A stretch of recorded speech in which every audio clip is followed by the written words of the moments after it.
boy, yeah, yeah, yeah, yeah, yeah, yeah.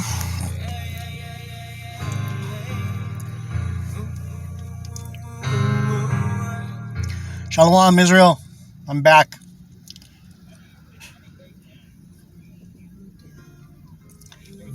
This is some heavy stuff. The metaphors, that the Lord uses in Song of Solomon is beautiful, but at the same time, so deep. And man, I'm not even going to try on some of this stuff. You could probably hear it, and the vision comes to you, but it's hard to. I don't want to speak anything that's not true. It's almost like Song of Solomon is it's a test to see to see where you're at. It's it's like a final test in a way. It's amazing the poetry that's in this book. I think the Lord had me open to this because I've been really uneasy. My spirit has been really uneasy. One of my friends that I didn't want to took the jab, so I don't know how to deal with that. And also,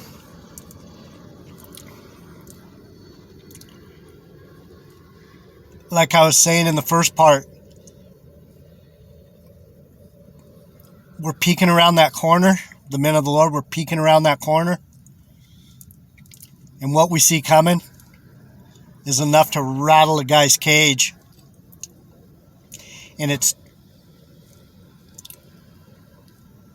what a visionary does. He can see around the corner before anyone else can. And what we're seeing from around the corner, it ain't pretty, baby. So I'm just going to keep reading. This is some beautiful stuff. I'm going to try and break it down, but it's more like your spirit needs to break it down. I'll give you a general idea, but the depth of Scripture, the precepting that needs to be done here, it could be an all-day message. Just the next 6 verses. It's amazing how the Lord does the wordplay on this one. If you need some really comforting edification, Song of Solomon will, if you get it, will give you a lot of comfort. So this is I'm going to keep reading from where I was. I was at the end of chapter 3, and now I'm starting on chapter 4, and it's called The Maiden's Beauty.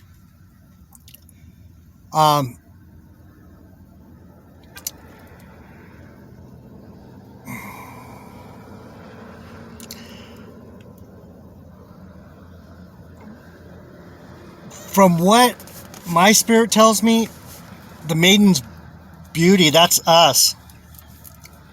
We're the fair maiden. We're the young virgin that needs to be betrothed to this wonderful husband who is Yahushua. And it reads, verse 4, "Behold, thou art fair, my love. Behold, thou art fair." It says it twice. "Thou hast dove's eyes within thy locks. Thy hair is a flock of goats that appear from Mount Gilead."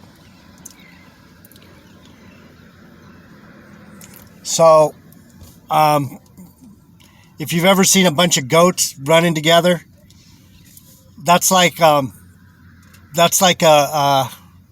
afro or a curly hair. You know, it's curly. It's Negro hair, basically. It's, like goats. they're all different colors, and you have some black, some brown, some gray. Their goats are kind of speckly looking usually, but they're usually black, brown, and white. So when he says that, he's saying, I see you coming. I see you coming like a flock of goats.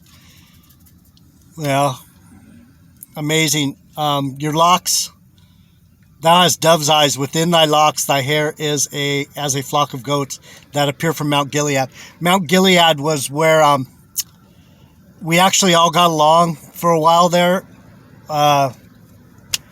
When Solomon ruled, Gilead was Benjamin, Ephraim, Levi, Manasseh. We had all the tribes, Reuben, Simeon. We were we all camped together there for a while, which was beautiful times. Verse 2, thy teeth are like a flock of sheep that are even shorn, which came up from washing, whereof everyone bare twins, and none is barren among them. Our teeth, that's the power. We're bitey. We, how's it put it? A flock of sheep that are evenly shorn. We're all shaved up. We're clean. We're good. Verse 3, thy lips are like a thread of scarlet, and thy speech is comely. Thy temples are like a piece of pomegranate within thy locks.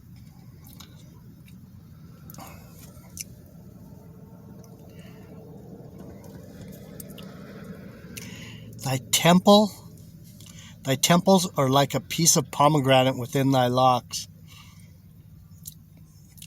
So when it says temples, it's temples, but these are our temples. This body is our temple, and we're like a pomegranate.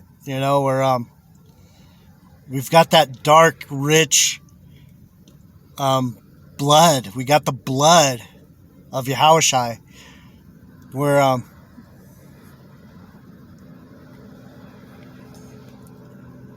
We've got the holy sacred blood that bears twins, and none is barren among us. We throw some mean seed, baby. We are throwing some mean seed. Yeah, when we pop, you can hear it popping. The lips are like a thread of scarlet, thy speech is comely, thy temples are like a piece of pomegranate within thy locks. Thy neck is like the Tower of David, builded for an armory, whereon there hang 1,000 bucklers, all shields of mighty men. Thy neck is like the Tower of David, builded for an armory. So the neck is closest to the head, right? And when it talks about Benjamin, I'll have to go into that scripture one day. I'm not sure where it is, but Benjamin resided on the shoulder, on the neck, safely with the Lord. So what he's saying there is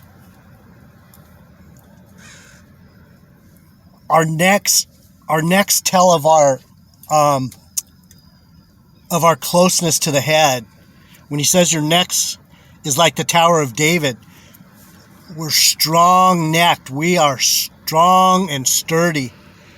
We aren't gonna fall. We're built to fight, for an armory whereon there hang 1,000 bucklers, all shields of mighty men. We are mighty to pull down strongholds. We are mighty. We are going to win. Never been known to fail. Thy two breasts are like two young roes that are twins, which feed among the lilies. I'm not sure what the breasts are. I'm not going to go into that too much because I don't really know.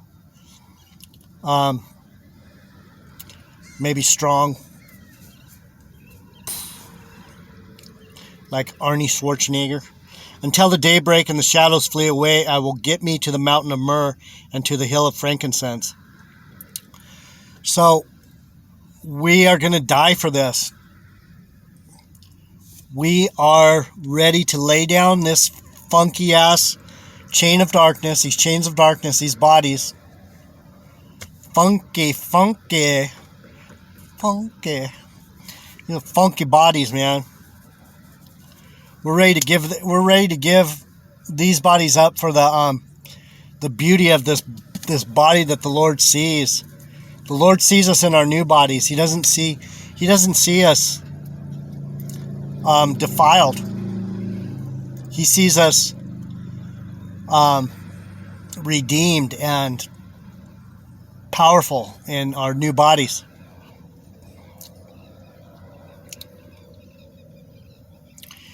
I'm going to just keep reading. It's pretty good stuff. Shepherd smitten with the maiden's beauty. So this is where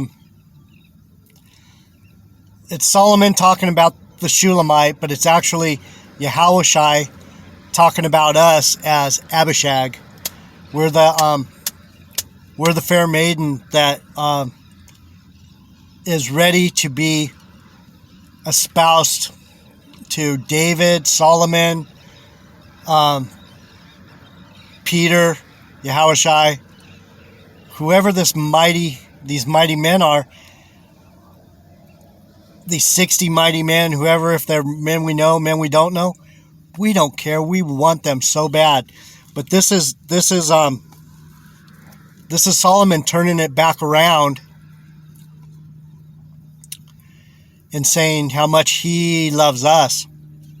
The shepherd smitten with the maiden's beauty, verse 7 of chapter 4, Song of Solomon. Thou art all fair, my love, there is no spot in thee. That's what I was talking about. He sees us clean already. Come with me from Lebanon, my spouse, with me from Lebanon. Look from atop of Mana, from the top of Shinir, and Hermon, from the lion's den, from the mountains of the leopards. Thou hast ravished my heart, my sister, my spouse. Thou hast ravished my heart with one of thine eyes and with one chain of thy neck.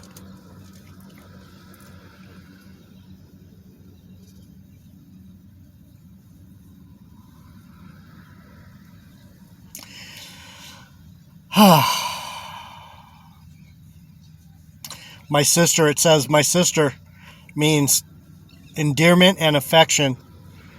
The term was used often in Egyptian love poetry for one's lover.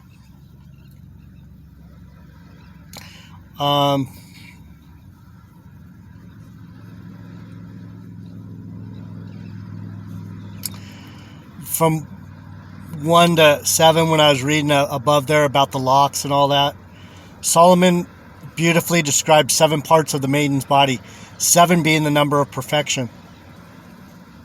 So there's 7 parts. He's talking about the lips, the teeth, the hair, the eyes, the breasts, the neck, the temples.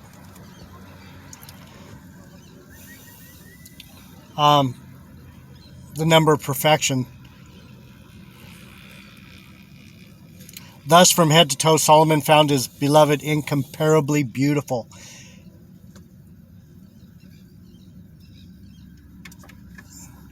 Yahushua loves us so much. He thinks we're so beautiful. And if we make it up out of here in our heavenly bodies, we are going to be magnificent. So I'm going to just finish out. It's the covenant of love. So this is a love story. This is a love poem between us and Yahushua. The covenant of love, verse 10 of Song of Solomon, chapter 4. And it reads, How fair is thy love, my sister, my spouse. How much better is thy love than wine, and the smell of thine ointment than all spices. Thy lips, O my spouse, drop as the honeycomb. Honey and milk are under thy tongue, and the smell of thy garment is like the smell of Lebanon. That's talking about this word. When he sees us complete, 7. When he sees us complete and and our bodies in the undefiled. Forget what that word that the Bible uses for undefiled. I think there's another word in there, but it says how much better is thy love than wine, and the smell of thine ointments than all spices. Thy lips, O my spouse, drop as the honeycomb. Honey and milk are under thy tongue. We're going to be so about this book, just like we are now. We're going to be so about this book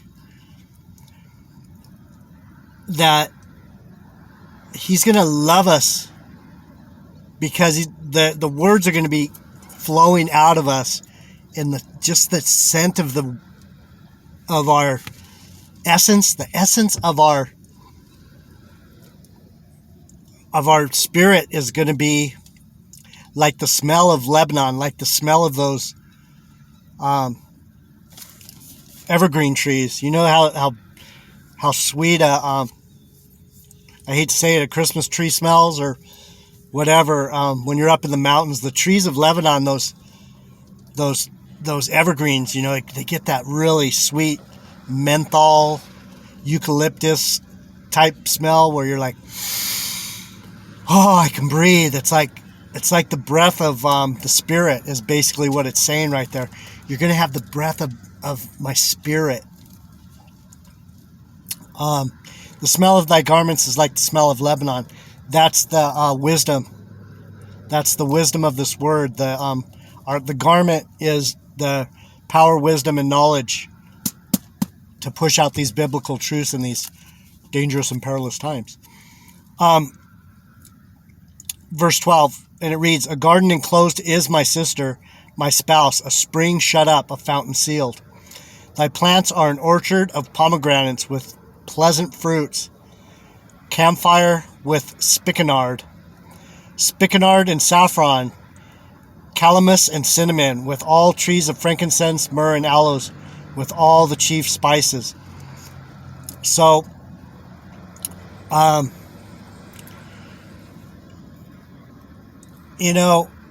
this goes back to the anti punch, the anti jabba dabba doo.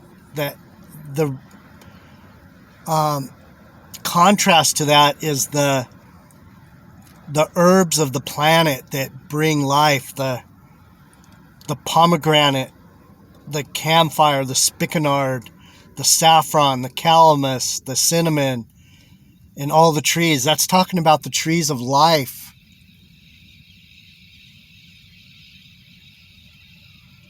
Wow, when I said that, the birds went crazy. I don't know if you can hear that. The trees of life.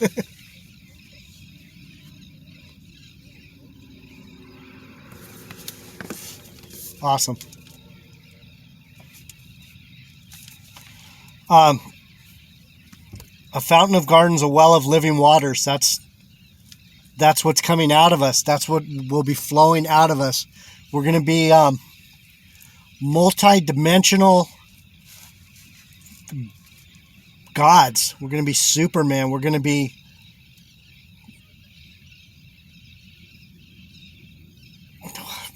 it's not even words to explain it. That's why it's the poetry of this book is so amazing, because it's trying to explain things to us that are beyond our comprehension. More than we can imagine. More than we can imagine. The fountains of gardens, a well of living waters, and streams from Lebanon. The streams from Lebanon, that's the waters of this word flowing out of us. Awake, O north wind, and come thou south. Blow upon my garden, that the spices thereof may flow out. Let my beloved come into his garden and eat his pleasant fruits. So we're coming back into the Garden of Eden. We're coming back into that place before we were naked. We're going to be fully clothed in righteousness and order. Isn't that beautiful? awake, O north wind, and come thou south. So I've been going into this too. You know, you can't really learn from a teacher unless you show up for class. And that's why I'm starting to see that I'm more of a teacher than a prophet or an apostle. Something good's going to come out of my teaching, but it's probably not going to be on this side.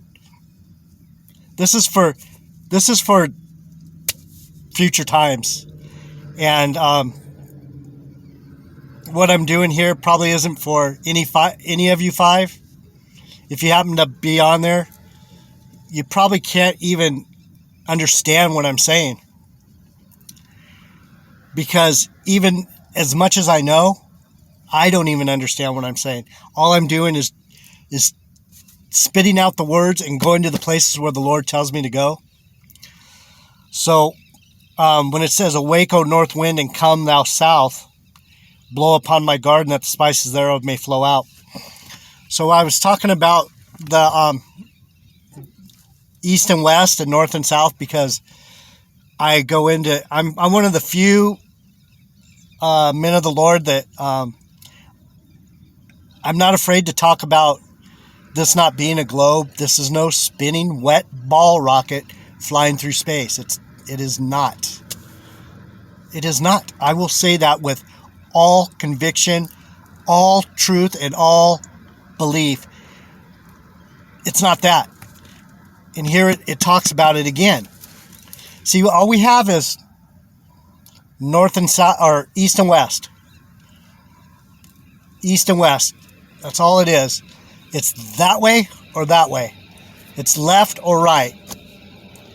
North and south is this way. Vertical. Horizontal is east and west. From the east to the west, that's all he says. He doesn't say from the east to the west, to the north to the south. That's why those wacky-tacky Catholics do this trip.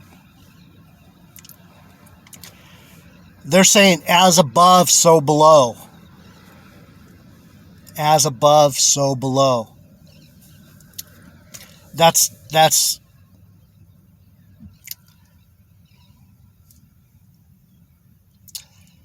Antichrist spirit. It's not as above, so below. It's not. This is different than this. It's not the same. This is this, and this is that. So when it says, awake, O north wind, and come thou south, blow upon my garden that the spices thereof may flow out. So the water's below, the water's above. It's going to mix together again. He separated the waters from the waters, and now the waters and the waters are going to come together again.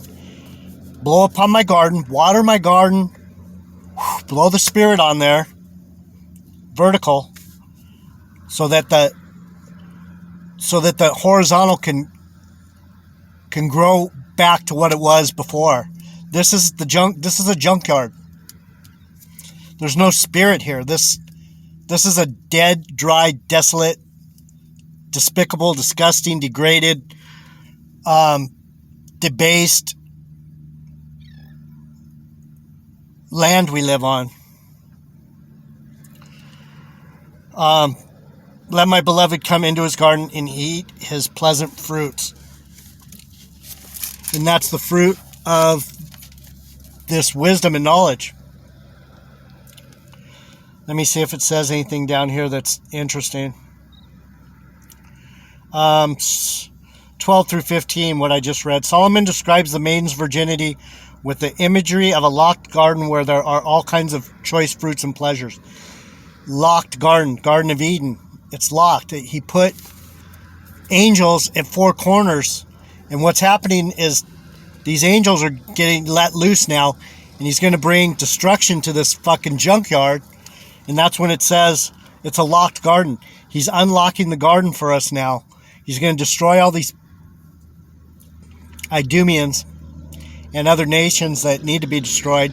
He's going to put them in their place, and then when we get these new bodies, we're going to come back and we're going to put this place in order. there are all kinds of fruits and pleasures. The mentions of waters alludes to sexual powers which must, as here, be reserved for the marriage bond. Not sexual powers. See, that's where they go off right here. That's spiritual powers. What's it say? The mention of waters. Let's see. See, the fountain of gardens, a well of living waters and streams from Lebanon. That's very carnal to think that it's... See, that's what these wacky-tacky Christians do. They forget that things are spiritual, not carnal. So when they try and tell you it alludes to sexual powers, yeah. But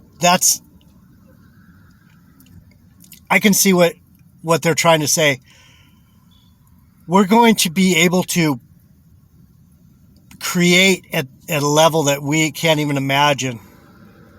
And one of the things we're going to be able to create is more Israelites. We're going to bring back the 2/3 that get destroyed on this side for being such punk-ass biashes and not following the right ways and having their ears plugged up because Yahushua wants to destroy them. They need to come back as shamefaced little children because that's who they are.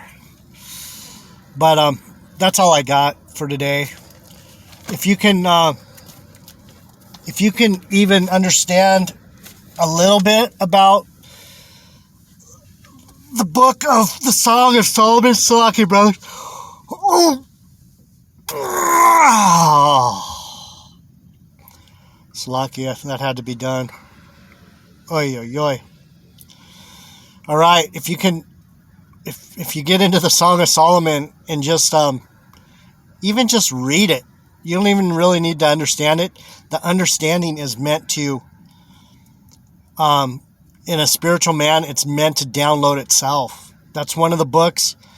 It's kind of like Revelation. It'll download itself. You don't have to,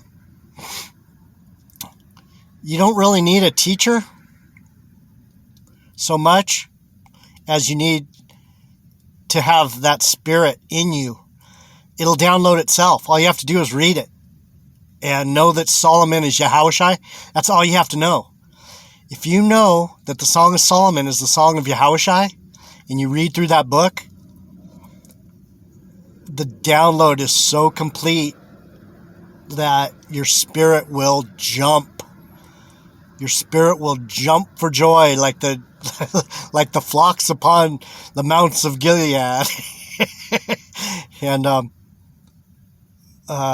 you'll have the scent of those cedars of Lebanon flowing out of your pores. People get around you, they'll be like, "You smell so good." That's the smell of the cedars of Lebanon, baby. Anyway, I love you, Israel. Perfect timing. Watch out, man. Things are going to get hot out here. They're coming with great wrath. And if you haven't already, just hope that they take your head off instead of you taking that jab. The sooner you get out of here, the sooner the better. And if you die because you took the jab, that's going to be on you, baby. All right, Israel, I love you. Kwam Yasharella. To the next one. Shalom.